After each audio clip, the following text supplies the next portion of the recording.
Hello friends, welcome to Live on Earth channel। तो आज हम पीवाईक्यू कुछ पीवाईक्यू पढ़ चुके हैं एमपी सेट के लिए। तो हम यह बता दें कि यूजीसी नेट और एमपी सेट चाहे कोई भी सेट हो, सबका सिलेबस एक ही है और इसी में से क्वेश्चन आते हैं। तो मतलब कोई भी सेट का नेट से थोड़ा सा इजी रहता है, लेकिन चीज़ें वही रहता है और पैटर्न थोड़ी सी अलग रहते हैं, तो समझ पे आधारित रहता है।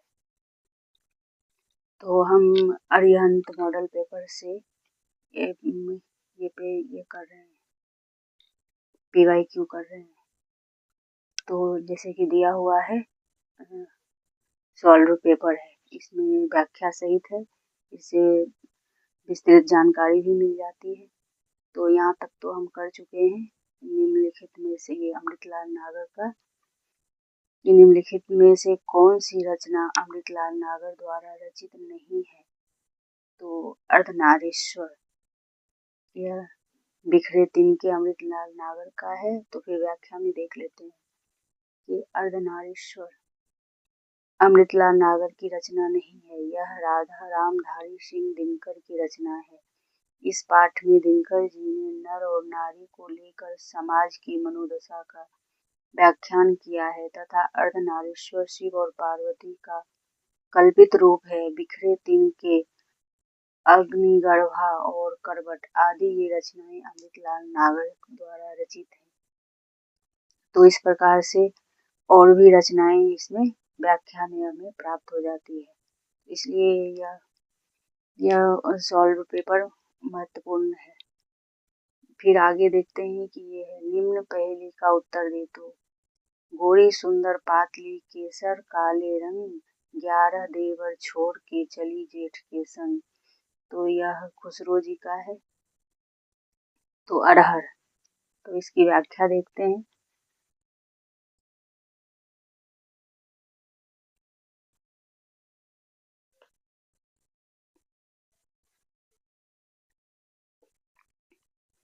व्याख्या में है कि यह पहेली अमीर खुसरो द्वारा रचित है। यह प्रथम मुस्लिम कवि थे जिन्होंने हिंदी शब्दों का प्रयोग किया। अमीर खुसरो ने कुछ पहेलियां ऐसी भी लिखी हैं जो आध्यात्मिक दोहे भी हैं। पहेली किसी वस्तु या विषय का ऐसा गूढ़ वर्णन है जिसके आधार पर उत्तर देने या उस पर नाम बताने में बहुत सोच विचार करना पड़ता है, उसे पहेली कहा जाता है। तो यह व्याख्या हो गया। फिर आगे का क्वेश्चन देखते हैं कि इनमें से कौन सा निबंधकार द्विवेदी युग का नहीं है?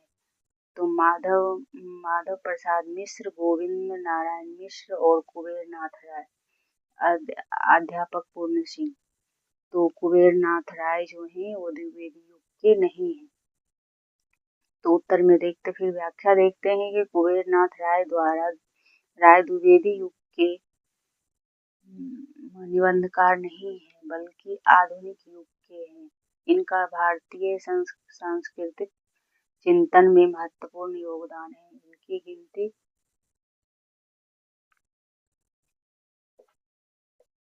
आचार्य हजारी प्रसाद द्विवेदी, विद्यानिवास मिश्र जैसे ख्याति लब्ध निबंधकारों के साथ ही जाती है। कुबेर नाथ राय हिंदी साहित्य की एक महत्वपूर्ण आधुनिक विधा ललित निबंध के रूप में अपने विशिष्ट योगदान के लिए जाने जाते हैं। इन्होंने अपने निबंधों में भारतीय संस्कृति और भारतीय चिंतन के विभिन्न पक्षों की पहचान तथा व्याख्या की। तो यह व्याख्या में क्या है कि कुबेर नाथ राय द्विवेदी युग के निबंधकार नहीं है, बल्कि आधुनिक युग के हैं। इनका भारतीय सांस्कृतिक चिंतन में महत्वपूर्ण योगदान है।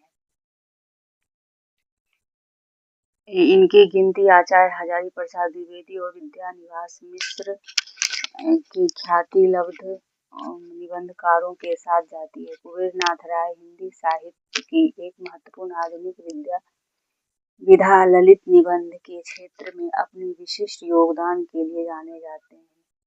तो निबंधों में भारतीय संस्कृति और भारतीय चिंतन के विभिन्न पक्षों की पहचान तथा व्याख्या की है। तो इस प्रकार देख सकते हैं कि कुबेर नाथ राय के बारे में व्याख्या में विस्तृत जानकारी मिल जाती है। इसलिए यह सॉल्व पेपर बहुत ही महत्वपूर्ण है। माधव प्रसाद मिश्र, गोविंद नारायण मिश्र तथा अध्यापक पूर्ण सिंह, यह तीनों निबंधकार द्विवेदी युग के हैं। तो फिर इनके बारे में भी जानकारी हो जाते हैं कि ये तीनों क्या है। इस क्वेश्चन में कितने क्वेश्चन, सभी क्वेश्चन बन जा रहे हैं, सभी क्वेश्चन चारों ऑप्शन का डिटेल हो जा रहा है। फिर आगे का प्रश्न देखते हैं।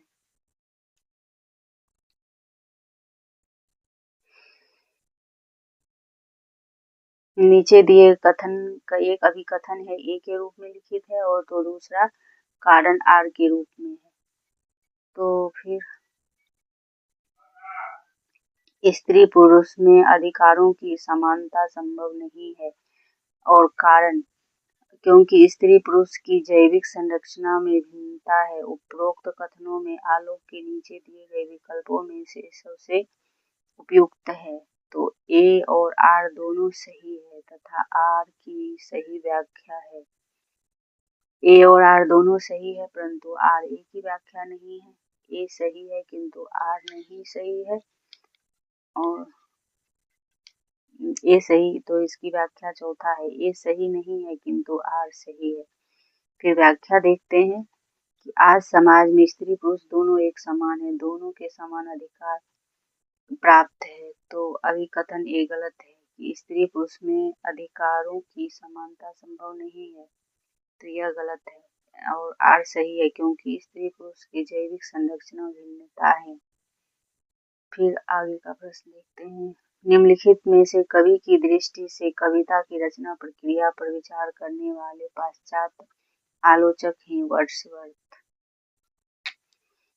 तो फिर इसकी व्याख्या इस प्रकार से है कि कवि की दृष्टि से कविता की रचना प्रक्रिया विचार करने वाले पाश्चात्य आलोचक वर्ड्सवर्थ हैं। यह एक प्रमुख रोमांचक कवि थे जिन्होंने सैमुअल टेलर और कॉलरिज की सहायता से अंग्रेजी साहित्य में संयुक्त गीतात्मक गाथा गीत के रोमांचक।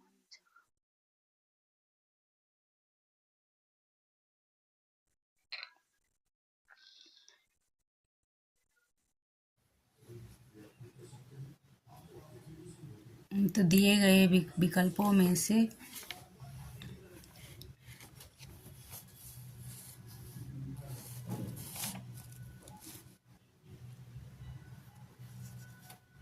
सार्ट की पुस्तक का नाम द्वंद्ववादी तर्क की समीक्षा, क्रिटिक ऑफ डायलेक्टिक रीजन है। सार्ट एकल व्यक्तिवादी प्राकृत और मानव अस्तित्व में कर्मों की क्षणिक निश्चितता, असमता और संबद्धता अपूर्णता की ओर सैद्धांतिक निर्मिति करने के वाले दार्शनिक हैं। इन्होंने अपने अनुभवों और घटनाओं की तर्क सम्मतता एक अस्तित्ववादी सहयोग ढूंढते समाजवादी सामूहिकता का पर पहुँचते हैं। तो झूठा इस प्रकार है सार्थ का विश्लेषण।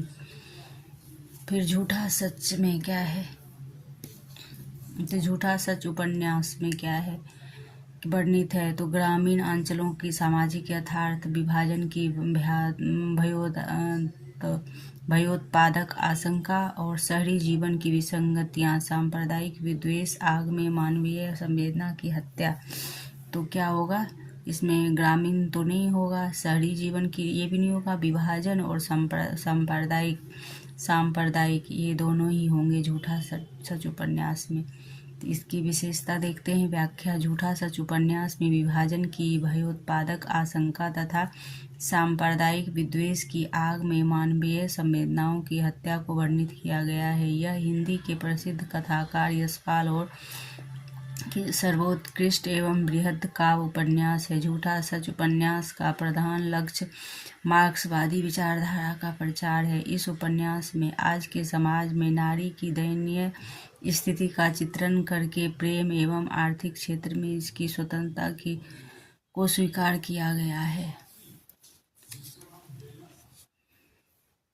फिर विकल हैं प्राण गीत के निहितार्थ। स्त्री आगे बढ़ने के लिए फिर विकल हैं प्राण मेरे, तो इससे ही पता चल जा रहा है कि महादेवी वर्मा जी का है। तो इसमें क्या है, स्त्री आगे बढ़ने के लिए पुरुष पर स्वावलंबन चाहती है, तो अपनी ये सीमित दुनिया के घेरे को तोड़कर स्त्री अनदेखी अनजानी दुनिया को देखना चाहती है।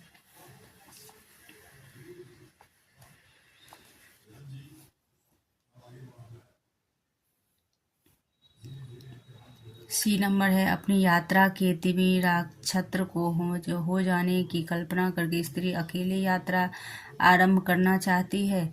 स्त्री ने अपना लक्ष्य निर्धारित कर लिया है और वह आगे बढ़ने के लिए व्यग्र है। तो स्त्री ने अपना लक्ष्य निर्धारित, तो क्या है सही? बी और डी सही है। फिर इसका व्याख्या देखते हैं।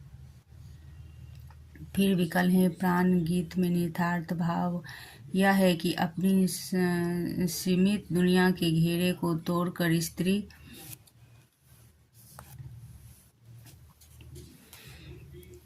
अपना लक्ष्य निर्धारित कर लिया है और वह आगे बढ़ने के लिए व्यग्र है। यह महादेवी वर्मा द्वारा रचित काव्य गीत है। इस कविता का संकलन सांध्य गीत काव्य संग्रह में किया गया है। तो देखिए, इसकी व्याख्या महादेवी वर्मा जी के बारे में पूरी दी हुई है। महादेवी वर्मा द्वारा रचित है। इसकी कविता संकलन सांध्य गीत काव्य संग्रह में है। फिर विकल्प है प्राण मेरे के।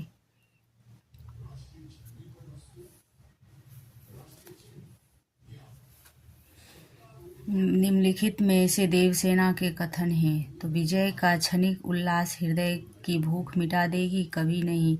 वीरों का अभी क्या ही व्यवसाय है, क्या ही उन्माद भावना है।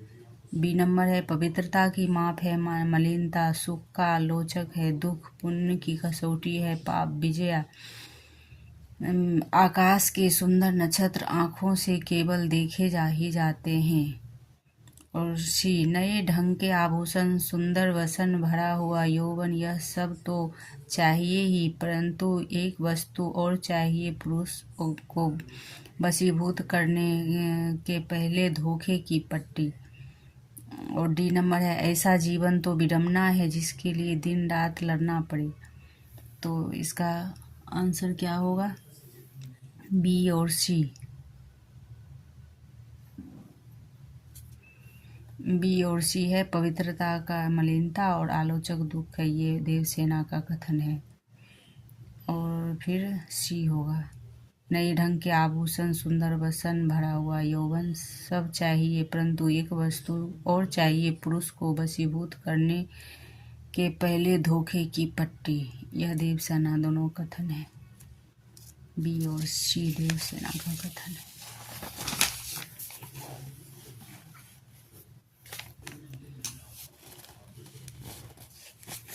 प्रकाशन वर्ष की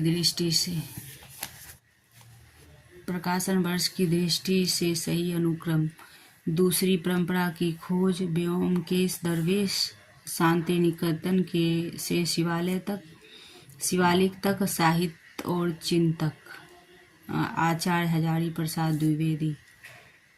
तो इसका सही क्रम करना है तो ये सन के हिसाब से करना है। तो दूसरी परंपरा की खोज 1982 है और 2011 है। व्योमकेश दरवेश और शांति निकेतन 88 है और साहित्य और चिंतक आचार्य हजारी प्रसाद द्विवेदी का है।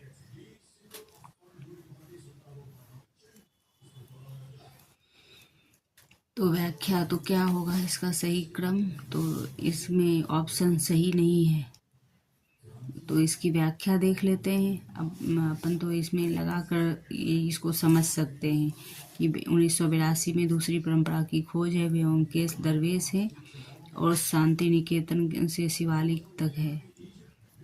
तो इसके सही अनुक्रम लगा सकते हैं। तो शांति निकेतन शिवालिक यह शिव प्रसाद सिंह द्वारा रचित निबंध है जो कि वर्ष 1988 में प्रकाशित की गई है।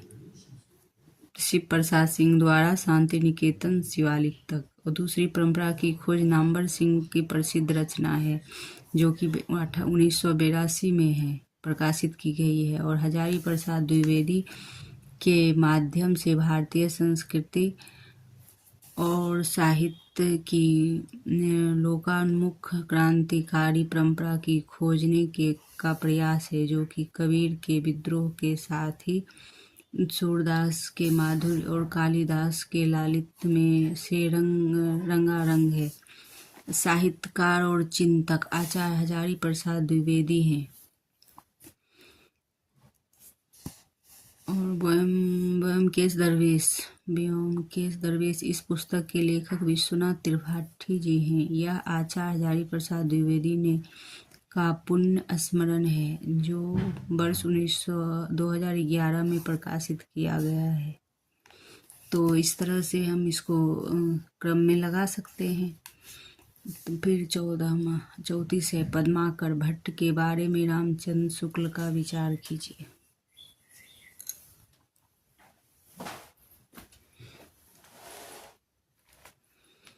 पद्माकर भट्ट के बारे में रामचंद्र शुक्ल ऐसी सर्वप्रिय कवि इस काल के भीतर बिहारी को छोड़कर दूसरा नहीं हुआ, परंतु पद्माकर की कल्पना दृष्टि बिहारी के कामतर थी। पद्माकर की रमणीयता और सर्वप्रियता का एकमात्र कारण है। पद्माकर की भाषा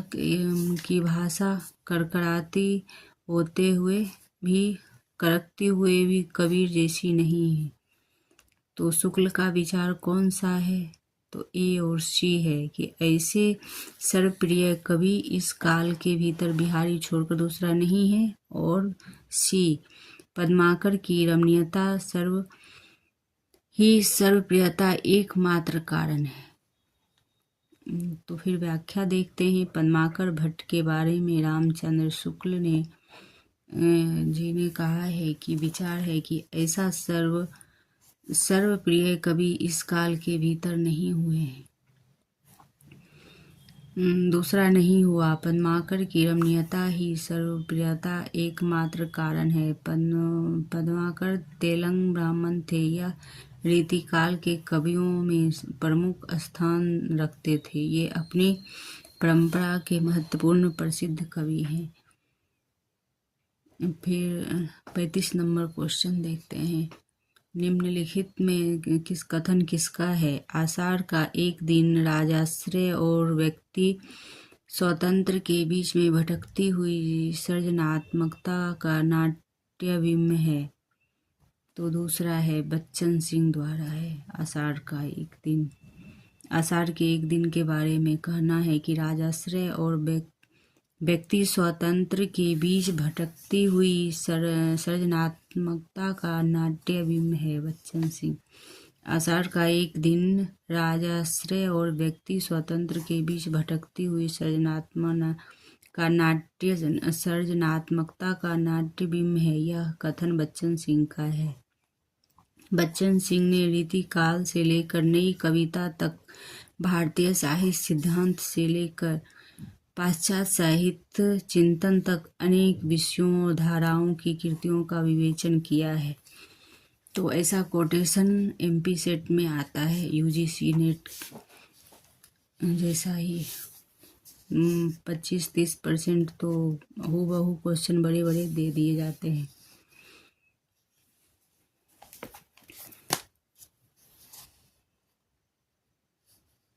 फिर परीक्षा गुरु उपन्यास निम्नलिखित में से किस विषय पर केंद्रित है? तो प्रतीक रूप में ईस्ट इंडिया कंपनी द्वारा भारत के आर्थिक शोषण और लूट का यथार्थ। परीक्षा गुरु में क्या है? प्रतीक के रूप में ईस्ट इंडिया कंपनी द्वारा भारत के आर्थिक शोषण की लूट है। प्रथम स्वाधीनता संग्राम के ब्रिटिश शासन द्वारा भारतीयों में फूट डालने का प्रयास, तो ये नहीं होगा। सामंत वर्ग के पतनोन्मुख चरित्र का वर्णन, स्त्रियों की शिक्षा पर विशेष बल, ये सटीक आंसर फर्स्ट है। फिर आगे देखते हैं, इसकी व्याख्या देख लेते हैं कि परीक्षा गुरु के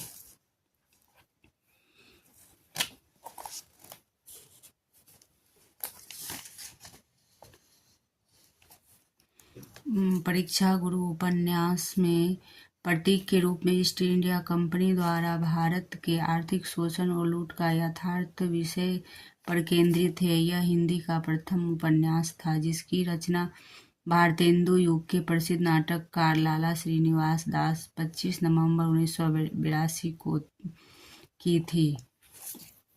तो लेखक ने इस उपन्यास में मदन मोहन नामक एक रईस के पतन और फिर सुधार की कहानी सुनाई है। मदन मोहन एक समृद्ध वैश्य परिवार के पैदा होता है, पर बचपन में अच्छी शिक्षा और उचित मार्गदर्शन न मिलने के कारण युवा अवस्था में गलत संगति में पड़कर दौलत खो बैठता है।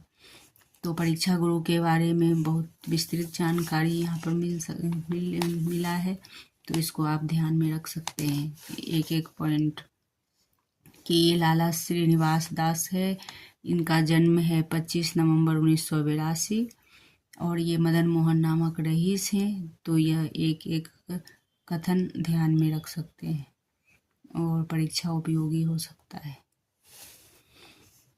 कोमल कपोल पाली में सीधी साधी स्मित रेख जानेगा वही कुटिलता जिसने भव में बल देखा। उपरोक्त पंक्ति में क्या है? तो उपरोक्त छंद से संबंधित सही तथ्य है। कपोल सागर के तट पर मुस्कान रूपी नाव तैर रही है। भवों की कुटिलता से प्रेमिका के कुटिल हृदय का पता चलता है। भवों की कुटिलता से अनुराग सूचित हो रहा है। यह अनुराग गालों पर फैली मुस्कान से व्यक्त हो रहा है। तो इसका आंसर होगा सी और डी। भवों की कुटिलता से अनुराग सूचित हो रहा है। यह अनुराग गालों पर फैली मुस्कान से व्यक्त हो रहा है। तो फिर व्याख्या देखते हैं। कोमल कपोल पाले में सीधी साधी स्मित रेखा जानेगा वही कुटिलता जिसने भव में बल देखा। यह छंद से संबंधित तथ्य है कि भवों की कुटिलता से अनुराग सूचित हो रहा है तथा यह अनुराग गालों पर फैली मुस्कान से व्यक्त हो रहा है। यह प्रवृत्तियां जयशंकर प्रसाद द्वारा रचित कविता आंसू से ली गई है।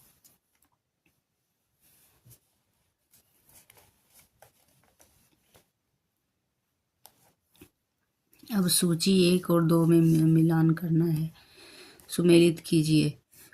तो विषमता की पीड़ा से व्यक्त हो रहा है स्पंदित विश्व महान। दूसरा है मिलन के पल केवल 2-4 विरह के कल्प अपार।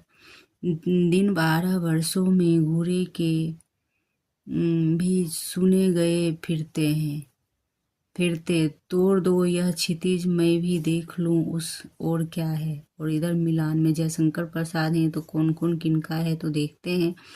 विषमता की पीड़ा से व्यक्त हो रहा है स्पंदित विश्व महान जयशंकर प्रसाद का है, तो 4 नंबर होगा। ए का पहला, बी का तीसरा, मिलन के पल 2-4 विरह के कल्प अपार सुमित्रा नंदन पंत, और मैथिली दिन 12 वर्षों से में घूरे के भी सुने गए फिरते हैं। और तोड़ दो यह क्षितिज, यह महादेवी वर्मा का है। तोड़ दो यह क्षितिज मैं भी देख लूं उस और क्या। तो देखिए कि ऐसे क्वेश्चन आ जाते हैं कि थोड़ा भी इसमें कुछ जाना पहचाना ऐसा ज़्यादा नहीं लग रहा है, लेकिन थोड़ा जब यदि पढ़ा रहेगा डिटेल से तो अपन लगा सकते हैं। तो इसकी व्याख्या देख लेते हैं जिससे समझ में आएगी। तो विषमता की पीड़ा से व्यक्त हो रहा है स्पंदित विश्व महान। यह पंक्ति जयशंकर प्रसाद द्वारा रचित कामायनी श्रद्धा सर्ग से ली गई है। और मिलन के पल 2-4,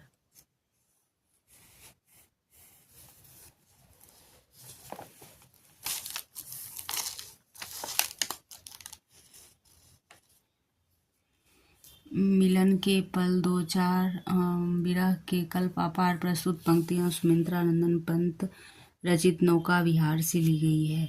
और दिन 12 वर्षों में घूरे के भी सुने गए हैं फिरते प्रस्तुत पंक्तियां मैथिली शरण गुप्त रचित साकेत महाकाव्य से ली गई है। तोड़ दो यह क्षितिज देख लूं उस और क्या प्रस्तुत पंक्ति महादेवी वर्मा द्वारा रचित है। प्राण मेरे विकल है प्राण मेरे कविता से ली गई है। तो इस प्रकार व्याख्या है। तो दोस्तों यहाँ तक ही आज करेंगे। आगे का प्रश्न 40 से अगले सेशन में करेंगे। तो धन्यवाद दोस्तों।